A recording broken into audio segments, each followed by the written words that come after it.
envy you, but such a thing is not meant to last.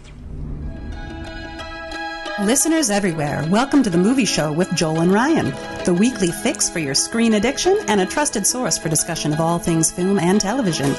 Please keep in mind that for the purposes of this podcast, Joel and Ryan are not acting as journalists, but rather fellow moving picture enthusiasts. All of their opinions should be taken as such. Also, please be warned that while Joel and Ryan may seem like petulant children, they are, in fact, adults who may occasionally use adult language. While they promise to bleep out all the worst words, it's a good bet you will still understand what they were saying. And now, with no further ado, here's Joel and Ryan.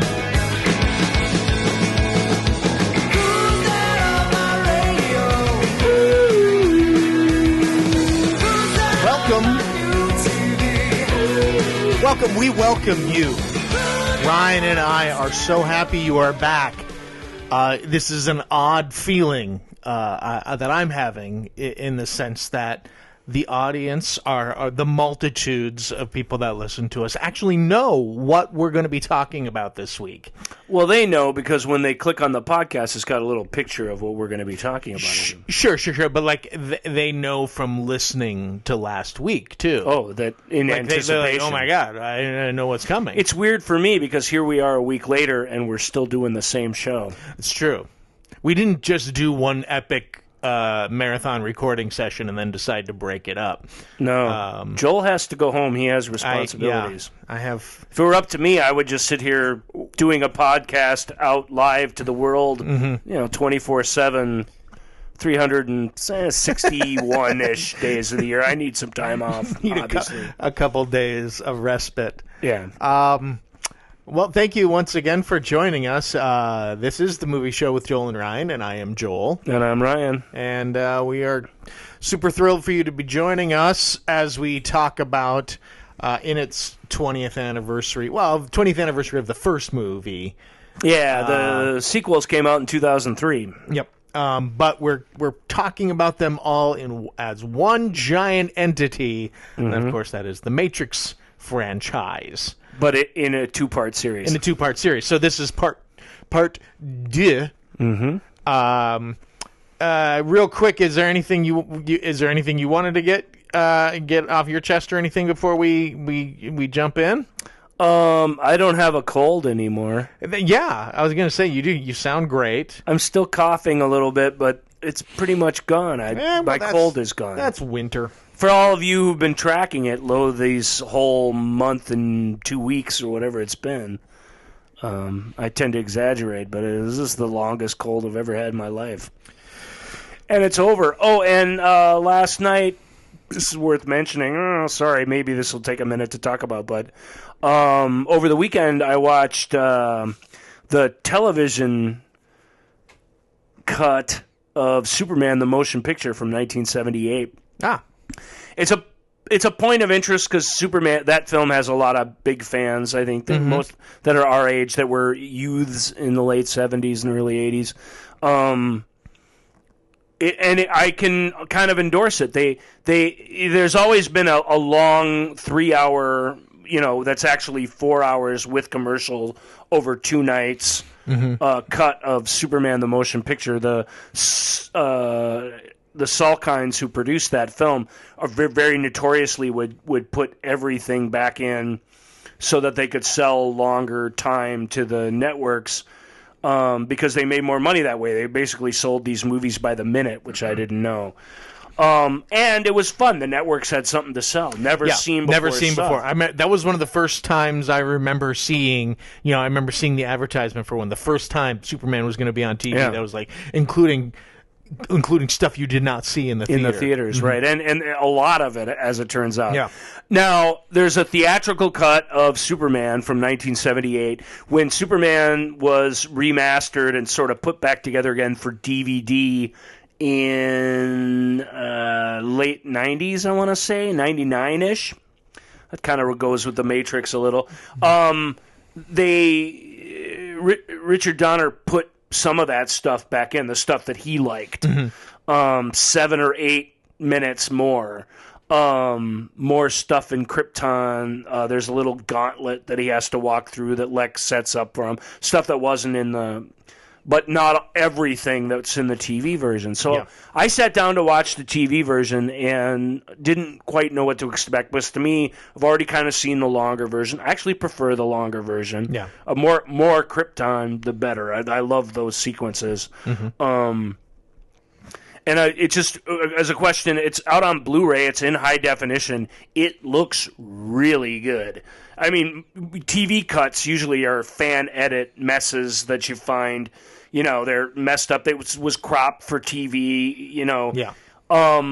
There's some key things that really make it worthwhile. And one is, if you've been watching Superman all these years, watching it again and seeing it a little differently is just exciting. The other is that this cut, for the most part, is it was the original cut of the film.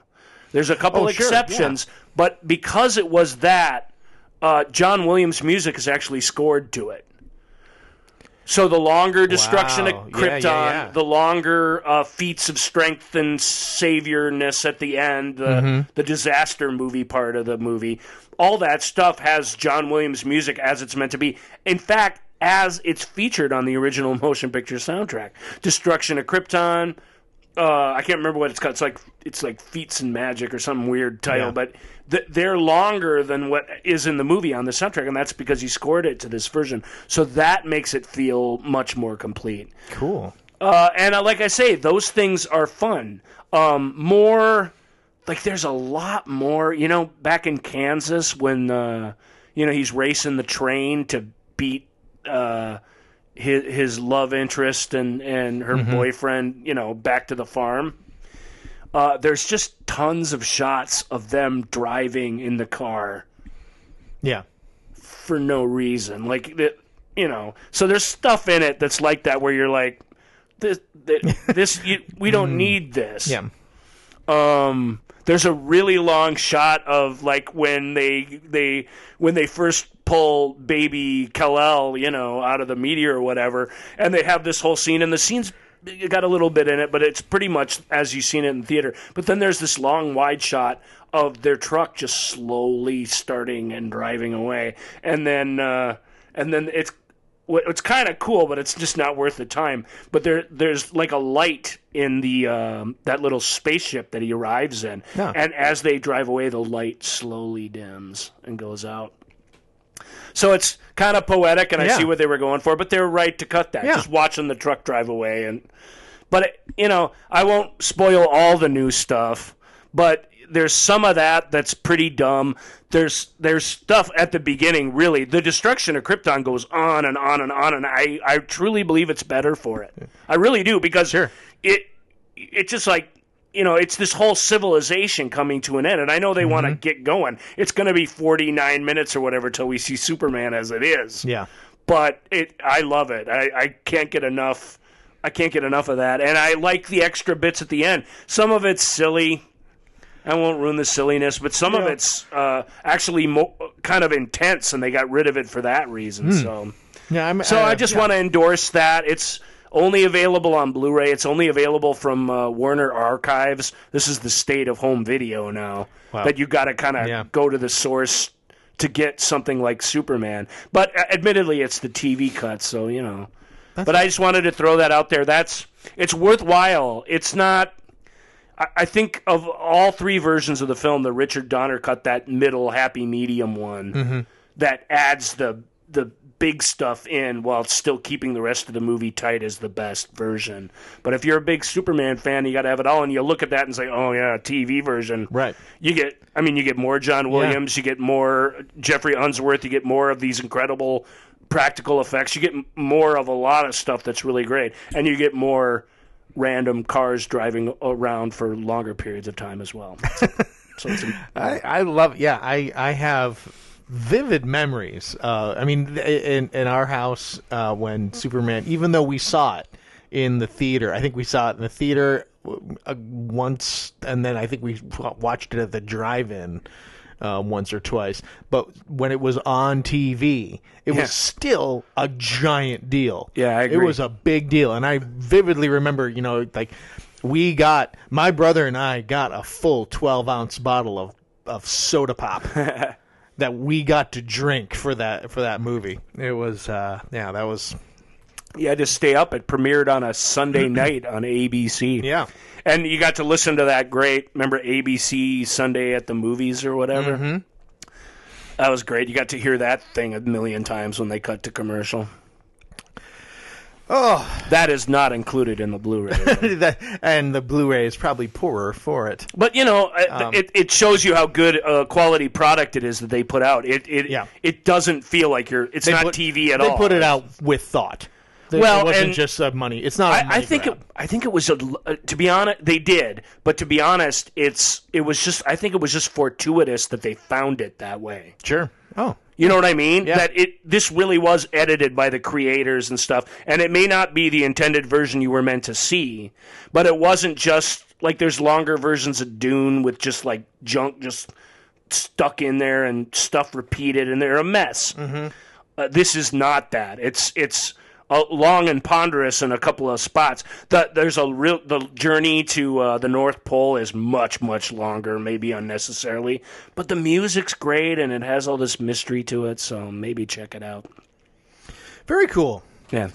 So, so go watch the original Superman again and watch its awesomeness. And then you can go to Twitter or Instagram and go to @AskJoelAndRyan and send us your thoughts or your questions. Or you know where else you could go? Facebook, the Movie Show with Joel and Ryan page on the Facebook.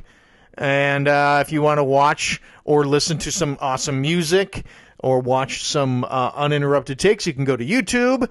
Look for the Movie Show with Joel and Ryan on YouTube, and please leave us a review on iTunes, and listen to us wherever you get your fine podcast ear pleasure things. Or, of course, you can email us directly at askjoelandryan@gmail.com, and as we always say here at the Movie Show with Joel and Ryan, every kiss begins with the Movie Show with Joel and Ryan.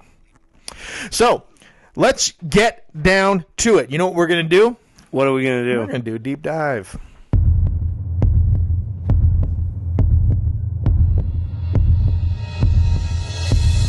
I have to do a deep dive. Deep dive. Deep dive. I have to do a deep dive. Deep dive. Deep dive. I have to do a deep dive. Deep dive. Deep dive. Deep dive.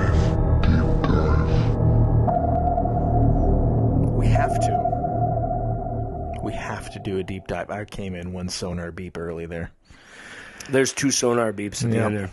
There was only one, and I made it two because I thought it sounded cooler and deeper. it does reemphasize how deep this dive is going to go.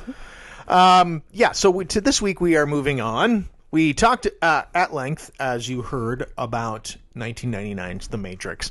And now we are moving on. We're gonna jump forward a few years in our time. We're only gonna jump about 6 months ahead in Matrix time. Yeah, that's right. Yep. And we are gonna talk about The Matrix Reloaded. So just real quick, we're gonna talk about The Matrix Reloaded, then The Matrix Revolutions. And then then sprinkled throughout that, because we kind of have to. There's moments where we need to probably will need to mention some of the short films that were done. Yeah, we probably should start with those. Actually, we mentioned they came up. I think chronologically, most of them take place in between the films. That's true. The Wachowskis, due to the big success of The Matrix, they really wanted to consciously make a franchise about it. They wanted to use the very exciting internet to spread things around, and so they had lots of little website experiences and stuff, and little hidden Easter eggs and things sprinkled all about. They had a video game called Enter the Matrix, which introduced us to some new characters that we would see. Right. There's a lot going on in Enter the Matrix. We won't talk much about that, but it introduced us to Jada Pinkett Smith's character, who I can't remember, and her crew. Niobe. Niobe, right? That's right. And Niobe. she's what? She's on what's the name of that? The Logos. She's on the Logos, right? Right. She's on the Logos. It all gets mixed up, but we'll get to that. Yeah. The Animatrix is 9 animated shorts. One of which was played before Dreamcatcher, the Stephen King, Lawrence Kasdan movie. That's one of the weirder movies you'll ever see. We're not going to talk about Dreamcatcher, but we got snookered into that. Well, partly some dude where I was buying videos is like, "Oh, you should check out Dreamcatcher. It's pretty good." And I was like, "Really?" And it looks like the worst thing of all time. And he's like, "No, this is Dreamcatcher. It's okay. It's if you like aliens and stuff." And I'm like, I like aliens. Plus, they're playing this Matrix short ahead of it. Like the old Roger Rabbit shorts. Yeah. I mean, you want to go way back in time. I used to play shorts all the time before movies. Yeah, but and they still do a lot before Pixar films and stuff. Yeah, sure, exactly. So we went and saw that, and that's a film called The Final Flight of the Osiris. And what that movie is, half of it is these two crew members of the Osiris stripping each other in the training module. It's a strip with sword samurai battle. swords. Strip sparring match where they get it's not it's PG-13, but it's still pretty racy. I mean, that's what it's about, literally. And that goes really slow and deliberately and is kind of sexy. But what happens? They're interrupted from that just when things are getting really hot, and called to the bridge, and they're up on the surface, and they see these octopus things we talked about, these sentinels. They see, I don't know, they say how many there are, but I don't remember the number, but there's thousands and thousands and thousands. Yeah, there's more than 4 sentinels. Well, what there is, and Morpheus says it in Reloaded, he says, 1 sentinel for every human in Zion. That sounds like the thinking of a machine to me. Well, there you go. So it really is that many. It's exactly as many as there are free humans living in this post-apocalyptic world. It's pretty neat. And then it's great. They just barely get the signal off to warn Zion that these things are coming. Yep. And you cut to black, and that's no small. That's no small deal. It really isn't. That's a huge setup for what happens over the next 2 movies. Yep. And it's repeated slightly expositionally in the movie, but there's no big reveal. There's no repeated moment where you learn that. They just kick it off like they already know that's going on, because they do. For those of you who really want to know more about the Matrix and want to know the origin story of it, there's 2 really interesting short films called The Second Renaissance Part 1 and The Second Renaissance Part 2, and that tells the story in an archival sort of newsy almost way. I won't say it like a Ken Burns way, because there's not. No, some of it's like a news on the march sort of way. but but it's the machines that are telling us. So it's done in that sort of almost frightening, deadpan, unemotional way while we watch ourselves bring about the downfall of civilization. It's a little cheesy, but if you want to know the background, that's where you find it. Yeah. If you don't want to know the background, those are to be avoided. It is. I liked it a lot. And I like the idea. This. Sort of that the first time a robot or android or however they're classified, they're the servant class beings, that it sort of goes against its programming and actually protects itself, right? And then it that's what sparks the whole debate over the sentience. Right. Of these, it's great. It's got neat ideas in it. It's got great ideas in it. Yeah. I still think it's fair to warn you. Sometimes you think, we've said this before on the show, sometimes you think you want to know a lot more, and sometimes that's true. Sometimes you don't, and it's too late once you do to not know it anymore. So just be careful with those. But I agree, of these 9 little pieces, they're great. Yep. There's another key one called The Kid Story. And that's important because the kid becomes a character. The kid's just a kid like any of these other people who've been rescued on these ships. He starts to question his reality, and he's got to escape some agents. and he gets saved, and we actually meet him. He actually finds Neo very much the same way Neo found Trinity in the first film. Yeah. I think the kid character's kind of lame, but whatever. I like that ties directly in the movie in a way. There's a couple segments I don't like called The Program and World Record. They don't seem to have anything to do with anything. Yeah, that was more just exercises and world building. Yeah, exactly. There's a neat one called The Detective Story, which doesn't really mean anything, but Carrie Ann Moss actually is featured in that. It's kind of a goofy noir send up. It's almost a parody though. It's too cheesy to be taken too seriously. And then there's a crazy sequence, the last one called Matriculated, which is a bunch of people in I'm not sure what future they're in. It feels like a much more distant future, but I just don't know. It's a very strange. It's by Peter Chang, who is Aeon Flux and some other things. Very talented animator and storyteller. But it's really weird. It's about these humans who are living in this little group hidden away, and what they do is they lure in single machines, and they've created a matrix for the machines. But the matrix doesn't correspond to machine reality. It's designed to mess with their heads in a way that they become like servants of the humans, and you really feel for the machines. Like it feels like a kind of torture almost, even though there's no actual torture going on. Yeah. It's a weird segment, and I don't know. I don't love it, but it's Yeah. Again, these are they're big ideas that they're exploring. I like that. Yeah, and then there's the one called Beyond. It's the last one. I guess I mentioned all of them. I'll just mention that real quick. Yep. Which is about a little girl who loses her cat, and where she finds it is a little place where the Matrix is breaking down and reality is askew, and the kids kind of play there. It's the scene in the second Thor movie where they show up at that warehouse and gravity acts weird and there are portals everywhere. That is a complete ripoff of this little animated segment. It's almost the exact same. Even some of the same stuff happens there. So that's worth mentioning. That's a fun little segment too that I like. All right. Yeah.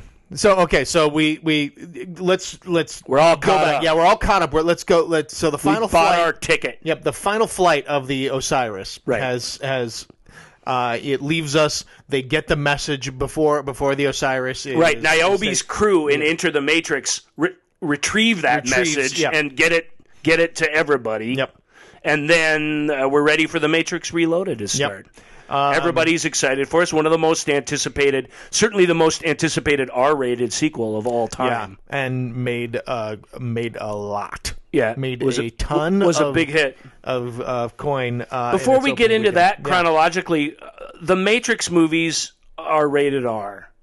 Yeah. Oh, that's. Can I ask you, Joel? Mm-hmm. Why are they rated R? Well, there's a couple F-bombs in them, but really watch them. No. What's in them that? Why do they have to be rated R? I think. Well, I mean, I There's think no nudity in them. No, I think it's I'm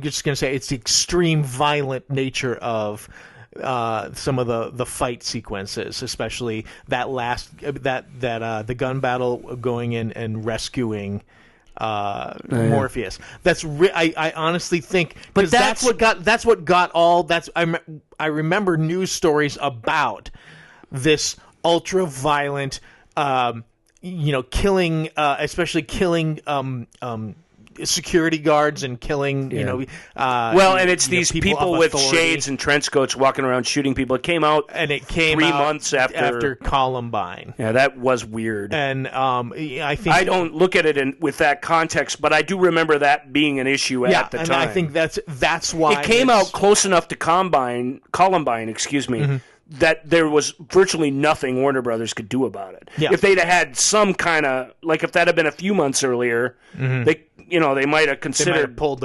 exactly, hold the prince a little bit. They were ready to go, and they so I think that's why it's rated R. Yeah, and then I think the rated R having a rating of R allowed them with Reloaded and Revolutions to, they do, it's, there's the whole, we'll just say dance sequence. Yeah, but in Zion, that's a little, it's a little bit, it's sexy. It's a sexy dance sequence, or a sexy party, I should say. It is, but it's not rated R, in my opinion. Almost nothing in it is. They're all and even they don't even swear that much. They go out of their way in weird ways not to say the F word. Yeah. There's a few places where it happens. We'll talk about one of them specifically if I remember. But I don't think those are rated R movies. I really don't. Not by any standard we go by. Yeah. I appreciate these are violent, and they are violent. Yeah.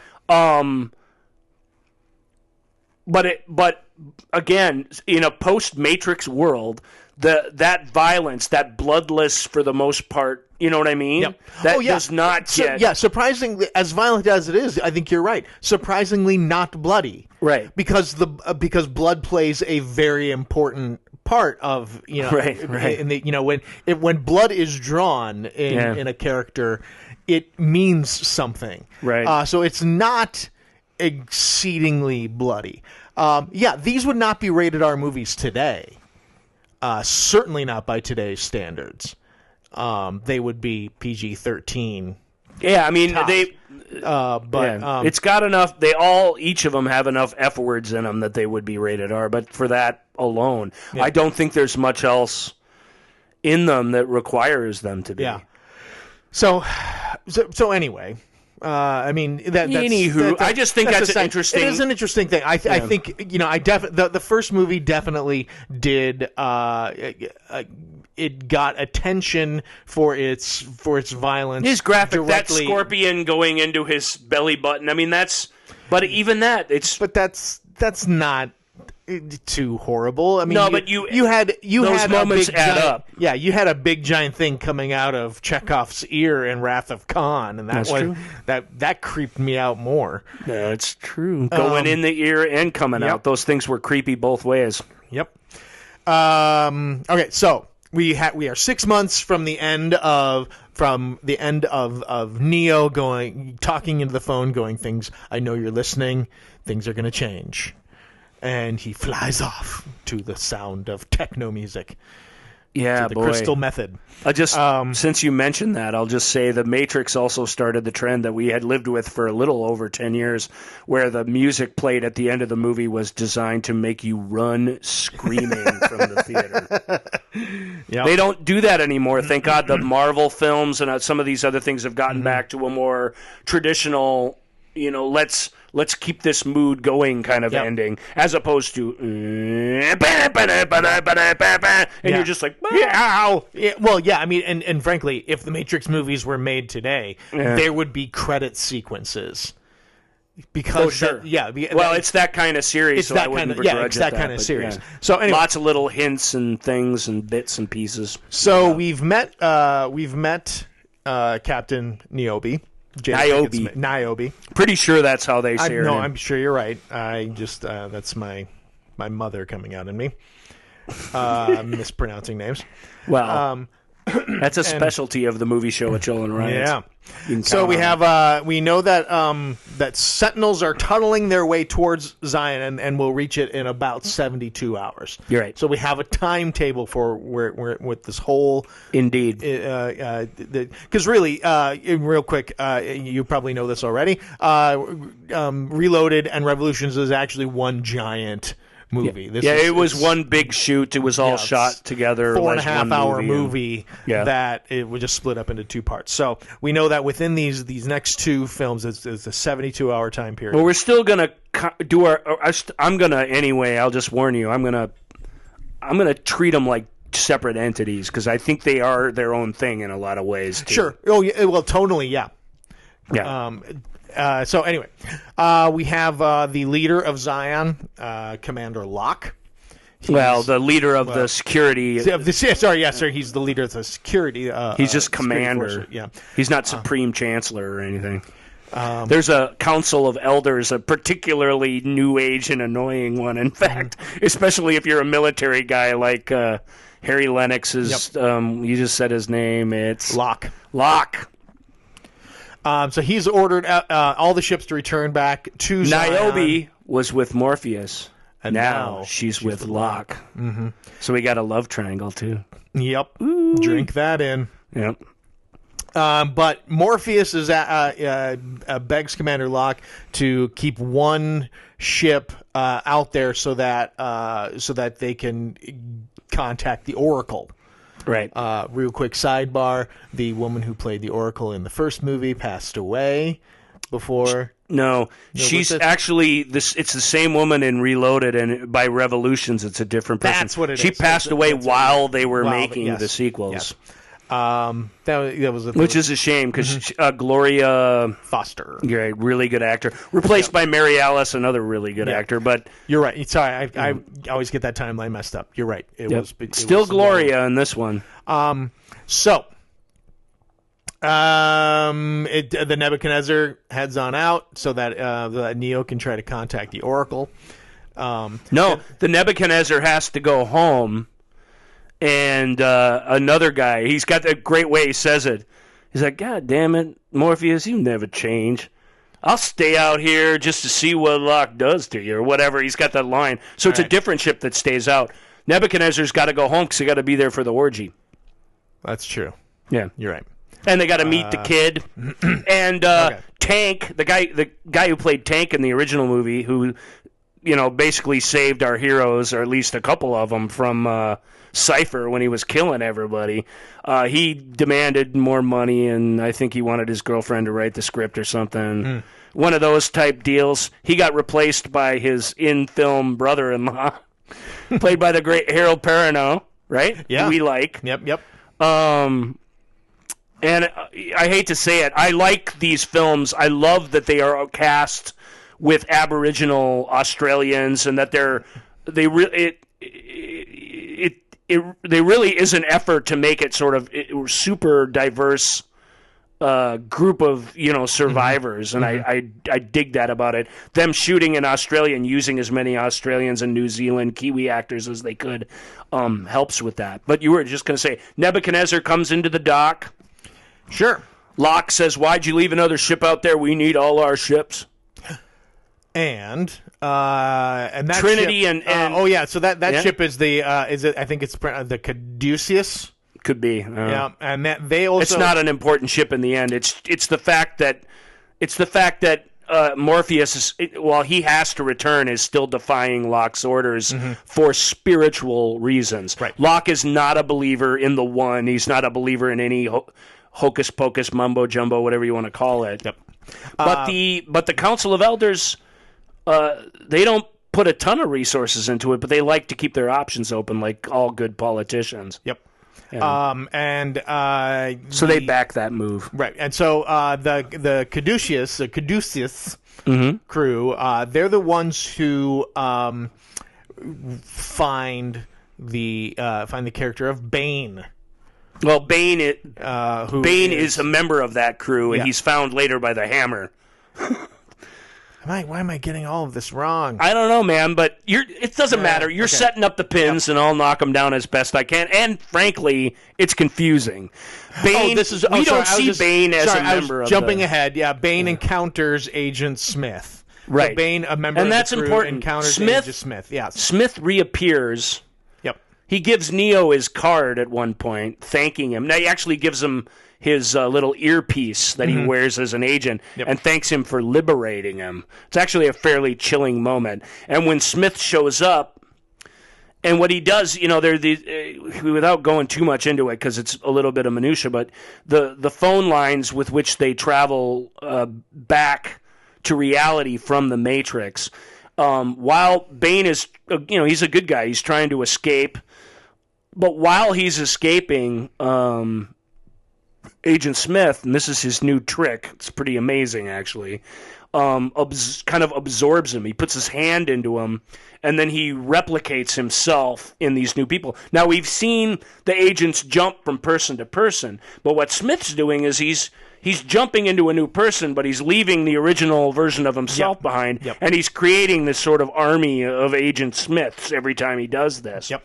But the creepy thing with Bane and why he's special, and he plays into the plot in an important way, but why he's special is the phone is working. Agent Smith gets absorbed into Bane and becomes Bane while he's going back to the real world, and it gives Agent Smith a very important presence in the real world. Yep. And the cat, Ian Bliss, again, another Australian who you don't see in tons of things, just because he's not an American or British actor that, where all the movies are made. Mm-hmm. He does a fantastic Hugo Weaving impression. And it's so... Yeah. He really does. I mean, Yeah, that's why he was cast, but it's better than just him doing Hugo Weaving, which we all can do sort of a cartoony. He's playing Agent Smith, trying to hide that he's Agent Smith, which is a very interesting thing to watch from an audience perspective. Mm-hmm. So, meanwhile, we'll go back to Zion. Yeah, because you can't skip the big controversy. And Morpheus announces that the machines are on their way. And Neo receives a message from the Oracle and returns to the Matrix to meet her bodyguard, Seraph. Yeah, but you're skipping the I'm the just big going festival. by the note. What am I missing? Well, two things. One thing is that poor Trinity and Neo finally have some privacy. They're off the Nebuchadnezzar, and they head up to get it on, like all of us would when we finally have shore leave. Yeah. And he's met with this massive group of worshipers, we'll call them, right? Mm-hmm. Followers, and she kind of lets him have their time with them. And then, Morpheus asks to address everybody. Deep down inside this man-made cave, there's an actual natural cave where all the people of Zion meet while Morpheus gives this big speech. And at the end of it, the rave music kicks up because it's still 2003. It's not 97 anymore, but we can still have a good 90s rave in 2003. That was cool, right? Well, it's still 90s. Well, no, you're right. I was going to make a joke there, and it was going to fall flat, so I'm going to stop. No, I think your joke would have been wonderful. I'm sure it would have been. Well, we'll never know now. Nope. But talk about that sequence, the rave orgy dance-a-thon. Yeah. I mean, we've mentioned it, but that is a shark-jumping moment for a lot of fans of the Matrix. Right.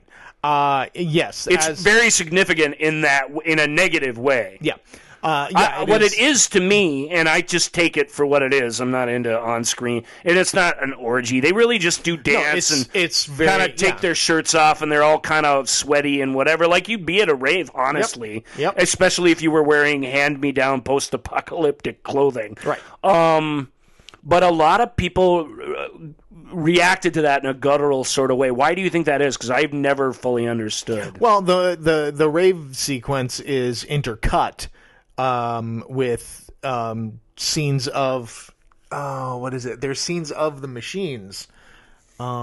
Is it shots of the Sentinels? What is it? I can't remember. I think it's that bit with Bane where they're reporting back what they've found. Yeah. So yes, where they're reporting back what they found. That is a little weird that creepy thing is happening. So I think that I think it's simply just because you have in this underground cave, it's lots of browns, it's lots of dirt. Earthy, they're sweating. I think because a big deal is made out of how sweaty and wet they are. It's true. They are, and that is very much the opposite of what the computer, what the mechanical, what the machinery, what your digital self is when you're in the Matrix, and what the digital and what the machinery existence is currently in the real world. So you have this cold mechanical existence of the machines. You have this sort of what's the word I'm looking for? This antiseptic sort of matrixy world, and then you have this gyrating, dirty, very human, very Right. animalistic. And visually, everything about it is played for contrast. Yeah, and so that's why even the rave is, although it's a little electronic because of the Matrix, but because of 2003. Yeah. But it's shown to be they're banging on these big old fashioned tribal drums Yeah. and stuff.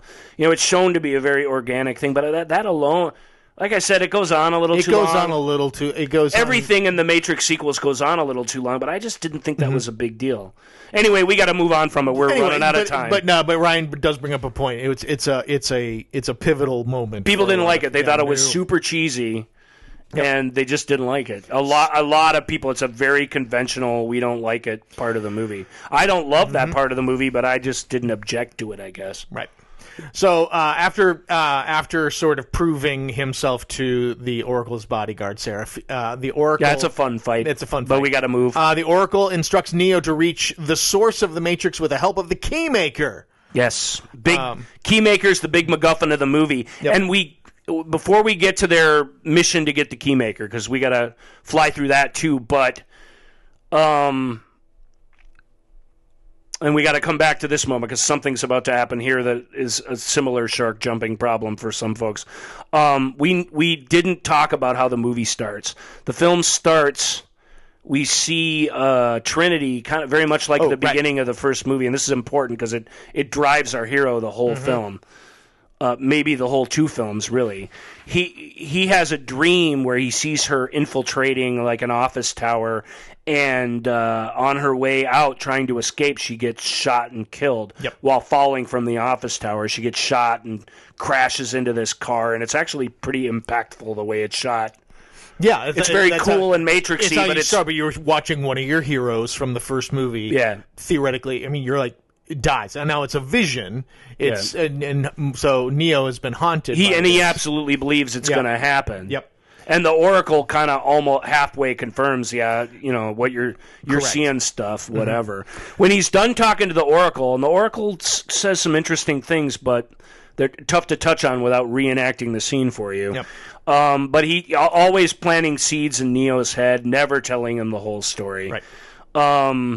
As soon as her and Seraph duck out, her bodyguard, Agent Smith shows up, and the Agent Smith shows up, and Agent Smith shows up, and then Agent Smith shows up, and this happens about 150 times, would you say? And this is where Neo fights an army of Agent Smiths for what has to be 7.5 minutes of screen time. It's an epic, it's an epic fight that's a combination of practical fighting and digital, and lots of digital CGI stuff.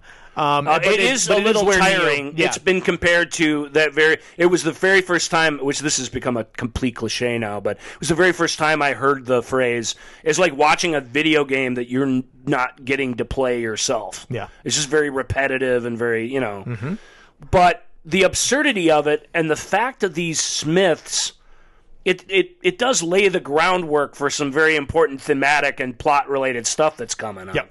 It probably does go on for too long, but that is rather the point. One Smith we've seen defeated. All these Smiths, even though Neo does a pretty good job of holding his own with them, nobody we know or have seen is really going to be able to keep up with this guy. He has an adversary now that is truly frightening and powerful. Yep. And Neo knows it's of his own, essentially of his own creation, right? That he helped. His jumping into Agent Smith because he was an agent, his programming stayed in the Matrix, but that action liberated him from doing basically the bidding of the machine city and everything else. And of his basic programming. It changed his basic programming. He's still there to stop Neo. True. It's very clear that he is still there to stop the One, to destroy the One, to keep the One from fulfilling his destiny. And up until now, he'd only be able to do that in the Matrix. Now he's got an agent, he's got a version of himself out in the real world that actually comes very close to assassinating Neo before the dumb kid comes running up and says, Neo! It's true. Right? It's an epic scene. So then they go off to get the Keymaker, who's being held hostage by this dude. I'm going to let you read his name. Merovingian. Merovingian, I believe. Is it the hard? Is it the? I don't know how the beginning goes, but I'm pretty sure it's the Gian at the end. Merovingian. Who's this? Lambert Wilson plays him. He's this French guy. He's one of the most obnoxious, super obnoxious French guys in all of cinema. He's great. He very relishes the role. Merovingian is. I'm still not sure I'm saying that right, but whatever. We're going with it. We're going to roll with it. He is a program that's designed, he's a hub of information. So as you can imagine, in the Matrix, he's very powerful. He knows where everybody's moving, what everything's going, how everything's working. And he believed, because of all this information he's been fed and because of the way his programming sort of works, his experiences led him to believe in causality, the idea of causality above all else.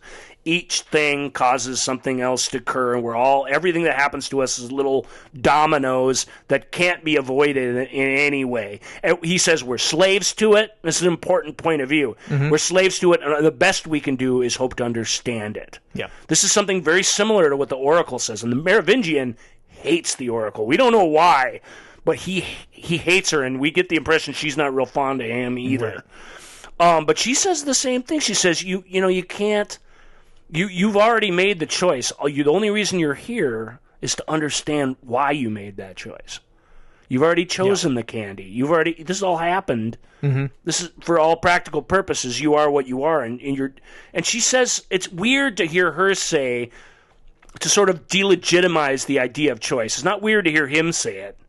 She kind of relishes choices. At the same time, because she's a machine, I believe. Yeah.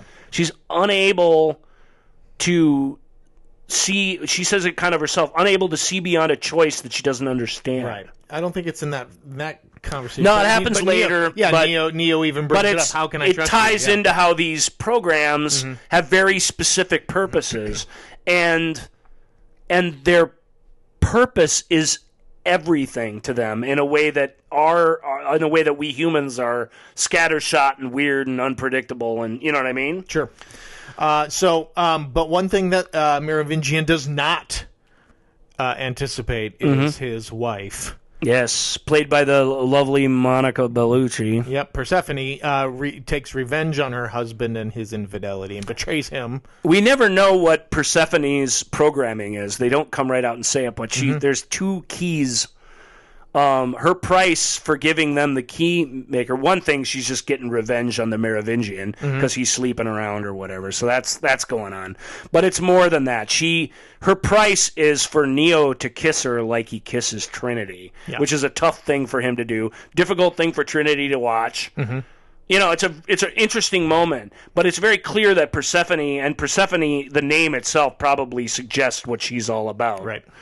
I'll let you guys Wikipedia that, though. We won't go into that. The kiss scene is interesting. Persephone, the way she changes when the Merovingian shows up and this huge chase begins.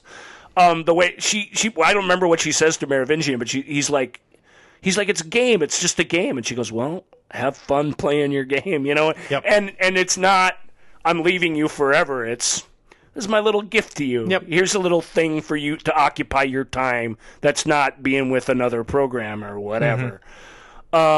It's neat. And she's got another line later in Revolutions, which we'll get to. It's one of my favorite lines in the whole movie, but we got to get to the end of Reloaded or we'll never end the show.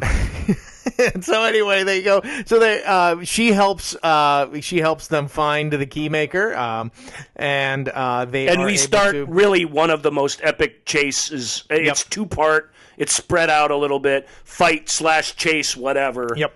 The Merovingian has a couple of henchmen who are truly badass. Yep. These they're twins. They're called the twins. And they're essentially. They're able to phase in and out of stuff, so they're able to become transparent not only to visually but to matter. Yeah. And when they do, whatever you did to them, stab them, shoot them, whatever, it heals instantly. Yep. So they're indestructible as far as I can tell. You can maybe escape them, but like the agents of the first movie, you're probably not going to kill them. Right. It's best to just move on and try to get out of there and get away from them. Right. But getting away from them's tricky. They get out on a highway where agents rule the highway because they can just jump from vehicle to vehicle to vehicle. So it's an agent fight. It's these two twins. The keymaker is, I can't remember the actor's name, but he's this sort of smallish Chinese actor, I want to say. And he's great, but he's at the mercy of these superheroes. Right. Trinity on a motorcycle is dazzling and amazing to watch. Morpheus fighting agents with a samurai sword on top of a semi-truck going, 65 miles an hour is amazing. It's just... I really loved that sequence. I loved it when I saw it for the first time. I thought everybody would love it. Again, I think people, because there have been some overkill sequences in the film up to that point, thought that was kind of more of the same. Yeah. Some people still say that's the best thing about the movie. Right. Because it really is action like you've never seen before or since. I think had the unreality of the Matrix makes it amazing. Had the Neo Agent Smiths fight not gone on for so long, I wonder if it would be more universally hailed, because that's the sequence that rightfully takes up a giant chunk of time. Well, Keymaker, we're still talking about Reloaded, and we're coming to the end of the show. This might have to do a three-peat. We might have to do a trilogy of our own. I can't. That's probably going to happen. I feel really bad about that, but we talk. It's a deep dive, It's a deep dive. It's a deep dive, and I'm enjoying this a little better than The Matrix, which I thought we just sort of hit the highlights of. Yep. I feel like we're really talking about what these movies mean in this movie, which should be the point of it. It's to kind of, by talking about it, we illuminate it for ourselves, and maybe we give the listeners something to think about. Sure. Okay, here's the deal. On-air production meeting, we are doing a third episode. It's gonna happen. And that's fine. It also helps me as I go into a very busy week, because it means that you have less to plan. I have less for me to plan. So that is what's happening. Oh my God, people, you're going to get a three-peat of us talking about The Matrix. Truly a trilogy of I'm Matrix excited films. about it. I can't imagine you are. I feel a little sense of dread. I feel like this is the movie show with Joel and Ryan's jump the shark moment. Maybe. This is where... Remember when they just kept talking about the Matrix movies? How they were so awesome before that. Remember Lady Hawk and everything? And then all they would talk about was the Matrix movies. But we're going to talk about them some more. Okay, so anyway. You can see I'm already more relaxed. So at least in that way, we're doing okay. Yep, so Neo, Morpheus... they escape. The Keymaker is on there, is trying to get them to the source. Right. That's what they need the Keymaker for. And there's an entryway to the source in this skyscraper. It looks a lot like the skyscraper we saw at the beginning of the movie in Neil's vision. One might think that was intentional. 3 ship crews get together to sort of deal with this. Yep. Of which Niobe's Logos is one of them. Yep, the Logos, the Vigilant, and the Nebuchadnezzar. They help Keymaker and Neo reach the door to the source. So this is where we get into the Logos must destroy a power plant. Yep. So that the power goes out, so that there's a moment where we can get through one of these doors to the source. To prevent the security system from being triggered, and the crew of the Vigilant must destroy a backup power station. Now, the Logos succeeds, but the Vigilant is bombed by a Sentinel in the real world. I love that they couldn't think of anything better than that. Yep. And so everyone has been killed on the Vigilant. Right, they fail to do their thing. The backups kick in. So Trinity, Morpheus and Neo and the Keymaker find themselves with in a hallway with a bunch of Agent Smiths, and Trinity, who Neo begged to sit this one out, because he didn't want to see this vision come true. Yep. Is literally the only one left to jack in and take care of business. Yep. So she goes to get that. She reenacts the beginning of the movie. She brings down that backup generator, thankfully. Poor Keymaster, he gets shot up by Agent Smith right as Neo's going through the door at the end of the hall, which is to bring him to the source. Poor Randall Duck Kim. We hardly he's a knew great actor. Yeah, I love him. He's great. He's great. Let's see. So they get to the source. The Smiths appear and attack. The Keymaker unlocks it. He gets shot. He dies. Neo enters the door. Morpheus's arms. And he meets a program. So Neo meets a program called The architect. He does not go direct to the source. There is a way station on the way to the source, and there's an old man sitting in a chair and in a room full of tiny little TV monitors, all of which have pictures of Neo on it. And where have we seen that before? We have seen it before. Would you like to illustrate that? I will, because I was stupidly excited when I did see that. I noticed in the very first movie when the agents are interrogating Jeffrey Anderson, Mr. Anderson, Neil Anderson. Yeah, it starts with a shot of all of these television screens, and you see Mr. Anderson on all of these TV screens, as if somebody's watching. And it leads you to believe that, oh, this is the security footage of that building, but in which maybe it was, maybe, but in who reality, knows? But now we're looking at the same image. That the ultimate security system run by the architect has been watching. So the architect is literally the architect of the Matrix. He's the guy that made the Matrix perfect in the first place. He's the guy that compromised it so that humans could learn to live with it. Yep. He is meant to control human behavior as much as he can so that their batteries are kept safe and docile. And one of the ways he controls everything, the yang to his yin, is actually the Oracle, who is designed to study humanity to better understand them. We learn this kind of in this scene. Yep. To better understand them, again, to keep them docile. But in her trying to understand humanity, she's gone native a little bit and has been trying to help humanity. We need to just this architect scene. He says a ton of stuff. A lot of people think this whole scene, and this is really where people who don't like the Matrix films, not all of them, everybody has different reasons for it, but taking this scene as a bunch of goofy mumbo jumbo is where you really fall down if you can't buy into exactly what he's saying here. Yep. Because he comes right out and says stuff. The architect's an interesting character. He's not hiding anything. He comes right out and he tells Neo is not the one. He's the six. Yeah. He's the sixth one. Yeah. That we've had. The architect's had this conversation before. He says the one has been cultivated, his whole experience in the Matrix, to be attached to humanity and the idea of humanity.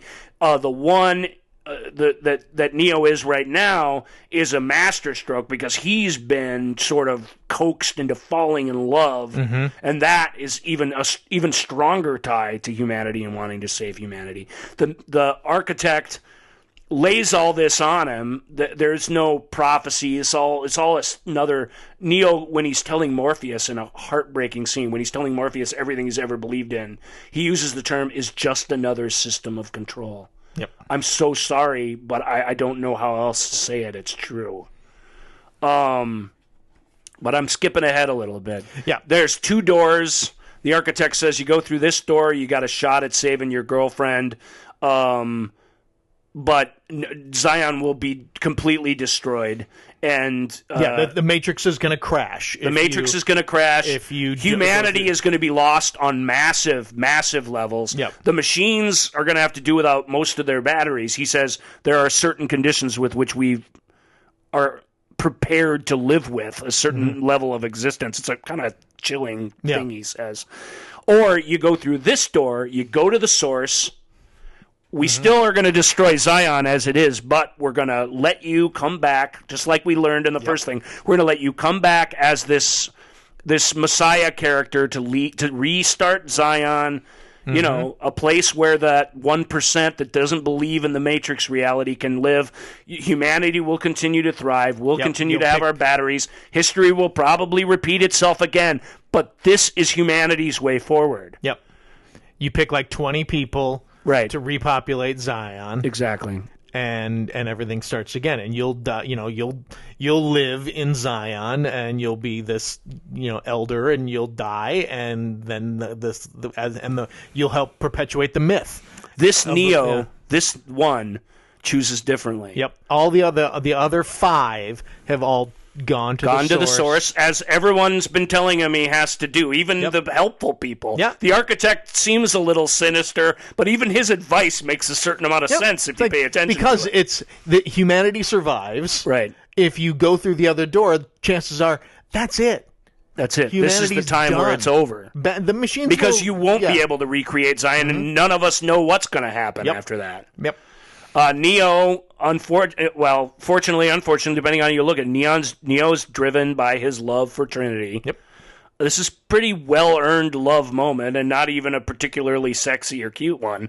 But he goes through the door so that he can save her. That vision's been driving him crazy. And he learns that it has come to pass. That it's happening. Yeah. Right. The architect goes ahead and tells him that, shows him, in fact. Yeah. He goes through the other door, and now we're in uncharted territory. He does save Trinity at the neck of time. She dies, but he phases, like the twins. We've seen this new power. He phases into her, removes the bullet, and even then she's still dead. He phases into her and jump starts her heart with his hand. Yep. It's a little cheesy when you say it, but it's actually pretty cool, metaphorically, and and the way they kind of shoot it and do it. It's pretty neat. Yeah. He restarts her heart. Yeah. It's cool. Yes. There's some performance things from Keanu Reeves that drive me nuts. Yeah. But I buy into the mythos. Their whispery, intense, quiet love Yeah. is really pretty awesome. Yeah. Yeah. I buy into it. And her waking up for the first time and seeing him, it's kind of saying what's happening. Yep. That it's in a dark time, that maybe the darkest time in the movie. Zion's gonna fall. There doesn't seem to be any way to save it. Yep. And it gets darker. Morpheus, and I'll just let me go here for a second. Yep. Sorry, Morpheus. He's the true believer of the story. He's the noble priest warrior. To see him listen to Neo tell him what all this is, and that everything he's done, and that he's a tool. He's a complete tool of the machines, and that's all he's ever been. Mm-hmm. And to see Morpheus slowly start to believe it is amazing. The Nebuchadnezzar gets attacked by Sentinels. It falls. They have to get out of it before it gets destroyed. They're kind of running in these tunnels. We've never seen people running around in them before. We've seen the ships travel, but we see the Nebuchadnezzar destroy, and this is one of my favorite moments certainly in this trilogy. It's one of my favorite Lawrence Fishburne moments of all time. He turns around, and I experienced something. I don't want to be melodramatic, but I experienced something in my life recently where I had this exact same sentiment. So my heart breaks for him in a way that it didn't in 2003. Mm-hmm. He looks back. He doesn't have his trench coat on anymore. I can't stress that enough. He's in his sweatshirt. Yeah. He doesn't have the shades on. His eyes are wider than we've seen them in the entire. They're usually narrow and focused. Mm-hmm. And he sees his ship blow up. And he's not talking about his ship, but the ship really doesn't help.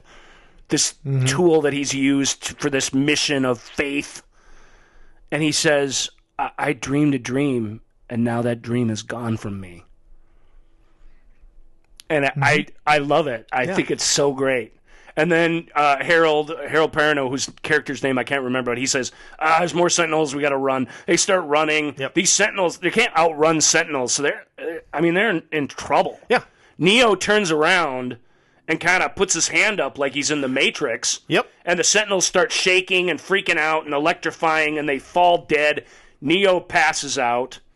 Yeah, this is the final. This to me, another moment where people are divisive. Tune in next week for the payoff or lack thereof. But this moment to me is the biggest eye opener, because if you've been paying attention, when you're not in the Matrix, you can't just make stuff blow up with your mind. It's a big deal. Mm-hmm. It's a game changer in the movie. This is the first moment we see that because Neo went through the other door, we're in uncharted territory. Right. He stopped the Sentinels with his power, whatever, his will. Yep. We don't know. He's unconscious. Luckily, the Hammer, another ship, shows up. They get picked up. Our characters, we don't really need to talk much about the Hammer. Our characters get kind of caught up on what's going on. Yep. And our cliffhanger is a shot of Neo lying on a slab in their little medical bay. The Hammer's a big ship, biggest one we've seen so far, I think. It's got a bigger crew. It's got a med lab and everything. Yeah. And then when they pan across from him, while the captain of the Hammer is talking about this other guy they found with this other ship that had been sabotaged, and you see Bane lying there symmetrically on this other slab. Yep. And then cut to black. And we get out of the movie theater because the music's so loud. Yeah. Yeah, and that's, of course, I ruined That's that the earlier Matrix because Reloaded. I foretold that event. No, that's okay. We're not. I had it mixed up. Hopefully, you're not hearing the whole plot of The Matrix Reloaded for the first time from us. Yeah, because that wouldn't be that's good. sad. That's sad and bad. So It really did take the whole. I mean, this is what the movie show with Joel and Ryan is. This is what a deep dive consists of. Is two We nerds probably, really in just talking retrospect, about it. we probably shouldn't have started with the trilogy. We probably should have launched Deep Dive with a trilogy. I'm going to go have to find another movie icon with yet another picture of the Matrix somehow. How am I going to do that? You'll find a way. I guess. All right. Well, we got time for something else then. Then you want to do some hot takes? Yeah. Well, we'll do. I got a couple hot takes. You got a couple hot takes? I got a hot take. Just say the thing so it'll sound like I did this right later. It's what am I supposed to say? It's time for Hollywood hot takes. Let's get some hot takes. Hey, you know what we could do? What? Let's get some hot takes. Let's get some hot takes. Let's get some hot takes. Let's get some hot takes. Let's get some hot takes. Yow. All right. So real quick here, Mm-hmm. I went to the world of Reddit for these hot takes. Ooh, hot takes from Reddit. I know. Here it goes. And unfortunately, I have to say some of these Reddit handles. Yeah. And, We like to give credit where credit is due. but it means I have to say that Reddit user Studboy69. I like that, man. Go all the way with it. If you're going to be stud boy, go all the way. Boy with an I. Yeah. Studboy69. Of course. His hot take.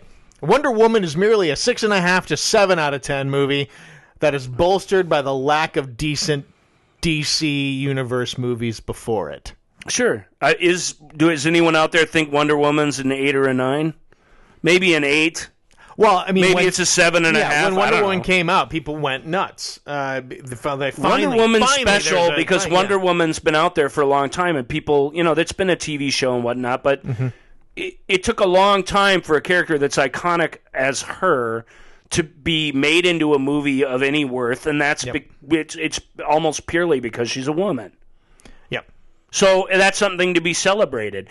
I would agree, though, the film itself is I think it's great, but it's about I put it around a 7.5. Yeah. Maybe an 8 when I first saw it, maybe a 7 now, but that's good. What kind of movies are you watching where 6, 7s are terrible? Yeah, good old stud boy. He's like it's merely a 6.5 out of 7 out of 10, and I'm like, no, that's pretty good.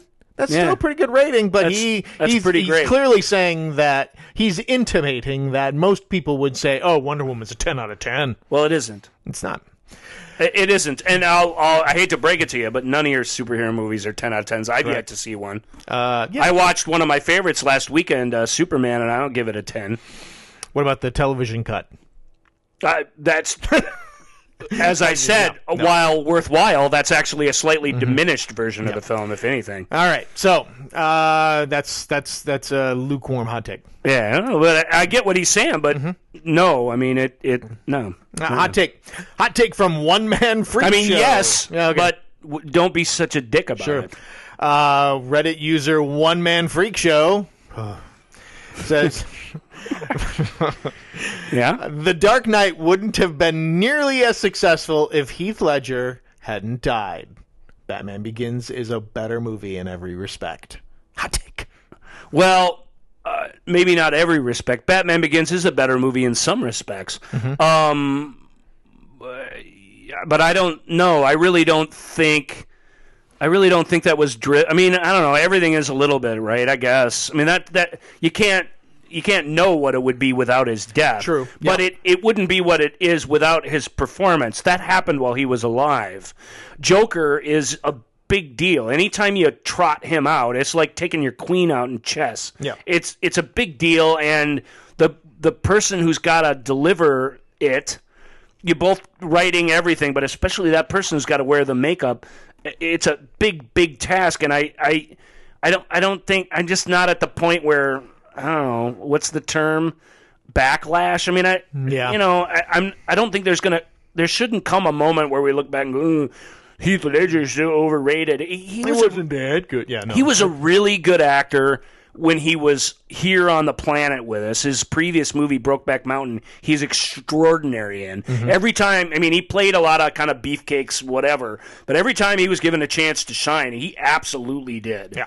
His loss is profound, and we felt that when you're watching the movie. It was celebrated because of that, but that performance... He would have been. He was the next. He was already a movie star to a certain degree, but he was the next ticket. Gets to look at every script first guy because of that. So you can't say it's just the death. That's just. I don't agree with that at all. Nope, not a good hot take. No. Again, I that's why I mentioned plays that into it, but it's just not. Yeah, there's a reason why I said I went to Reddit for these hot takes. Right.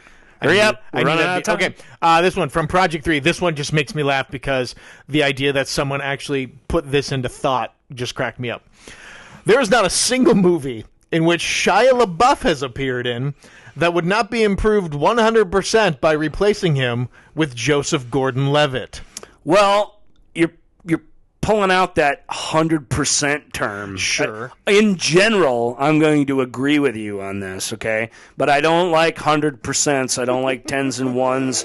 Oh, it's not a binary world. Shia LaBeouf is actually good in some things. Yes, he genuinely is. He's fine. Maybe Joseph Gordon-Levitt would be better in them. I'll say this. I don't want to see Joseph Gordon-Levitt in Transformer movies.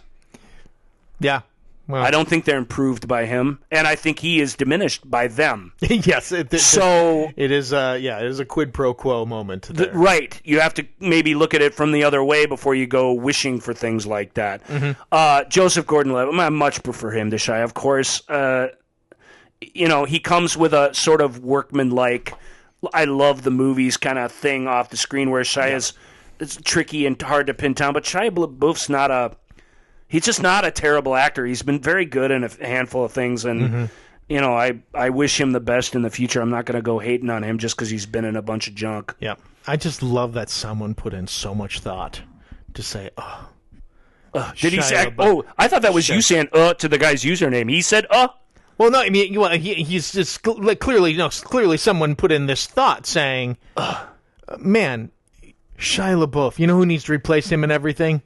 Joseph Gordon-Levitt. Those are two actors that don't necessarily. No, they're the same age-ish. Yeah, I guess. I get it. I get it. User Project 3 is probably around there. Yeah, well, okay, and you know what? We should cut the show now, but I'm not gonna. People have not been writing us questions, and I'm gonna punish them with a terrible Astral and Ryan question. I don't know if it's terrible. I don't know what it is. I got it, yeah. Here we go. I have a question. Who gave you the right to play God? What the hell's going on out here? Why do I bother? What is the point in doing anything? How dare you! What more do you want from me? I have a question. So this goes along. I remember I said until we get questions from our listeners, these are going to be animal questions. All right, I'm ready. Rabbits. Yes. Dumb friends that accidentally say something profound? Don't you think that's their role? I don't like things that accidentally say things that are profound. I've seen the rabbit play that role, but we were talking about Christopher Robin, so many episodes again, and even like pre-Matrix. Yeah. Back in episode 2.1. And I didn't like that. One of the things I really didn't like about Christopher Robin, the Ewan McGregor film, was that Pooh, she's not even like an active part in the movie. All he was there to do was walk around and say little platitudes and placards that sound wise, and we basically was spouting memes the whole time. So yeah, rabbits. I'm going to give a little credit to Watership Down. I don't think that Rabbit and Bambi ever said anything profound. So I'm going to say no to that as an answer. Interesting. Okay. But I get what I get what the questioner is going for. It sure does happen a lot with those rabbits. But it happens with talking animals. I'm going to revisit Thumper and see if Thumper does say anything profound accidentally. I don't think Thumper would intentionally say anything profound. Maybe he does. But I wonder if Thumper educated. It's been a while. Yeah, it's been a while. But like I said, I'll for a great movie where rabbits talk, check out the original Watership Down from the 70s, and BBC just did a remake, which apparently is getting it's on Netflix. I haven't watched it yet. Apparently, that's getting really good notice. Certainly has tons of great voice talent. Yeah. So, a little shout out to animated rabbits. I take that segment a little seriously. I have a question. That was your question. And more animal questions are on their way, people. They're coming. So join us next week for part 3 of the movie show with Joel and Ryan's trilogy about a trilogy. As we wrap things up finally with the Matrix Revolutions. We hope you will join us again. Understand if you don't, but we hope you do. Have a good week, everybody. Thank you for listening to The Movie Show with Joel and Ryan. Remember, all views and opinions represented in this podcast are personal and belong solely to the speaker and do not represent those people, institutions, or organizations that the speaker may or may not be associated with, unless explicitly stated. None of these views and opinions were intended to malign or deceive. And now, here's the producers, circa 1982, to play us out.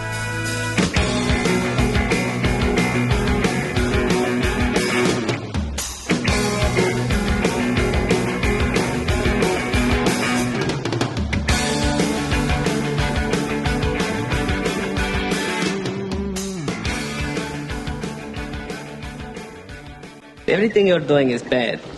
I want you to know this.